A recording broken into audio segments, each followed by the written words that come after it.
Okushaboku kwirwe omujekero wa President omuri Kagadi Kandogu ashabira abakazi okuhereza abashija babe ekitinisa ekibashemerire kandi nabo babahereza ekitinisa. Akabasubisha nako ibo mbayitinisa muri okumurashemerwa mu Makagadi akabaza kukira yuwabo bino shabira yurgaho dani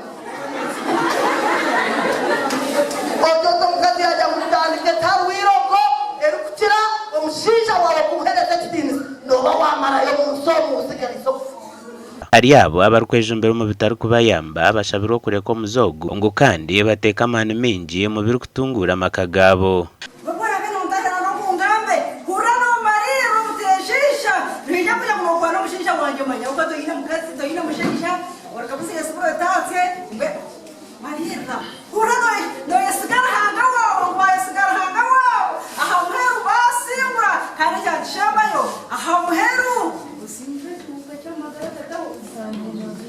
Ndio mkazi wananga ndio mwishi wananga nogoje fakazi omariro techikwire nchinganja otanina oteshisho muntu najakora jatunaka no byabire fakaza afire nabana yabashomezi nanga no bwajya umushija no bwasinda konkata mushwaza mbana omushija no bwagira hazarahanga nana pereze kitinisa hazane byo gukora n'ibigendo bisho mukamazimwe.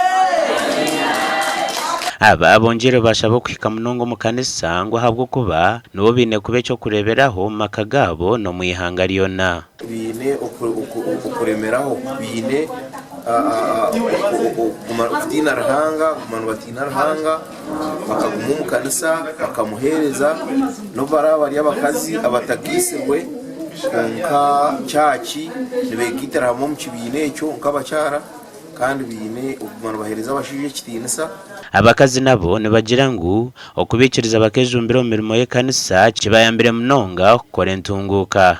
Twena turi abakuratsi wa Yesu kandi Yesu akozire bikuru mu magaragiti twena turi hansi y'umukono gwa Yesu no gwitsirwe no tagitsirwe twena turi hansi y'umukono gwa Rahanga. Honaba bashabirwe butosha okuhamira hari umukama kibahwere mu mirimo yabo. Gasha kwa Ruth Nuwamanya.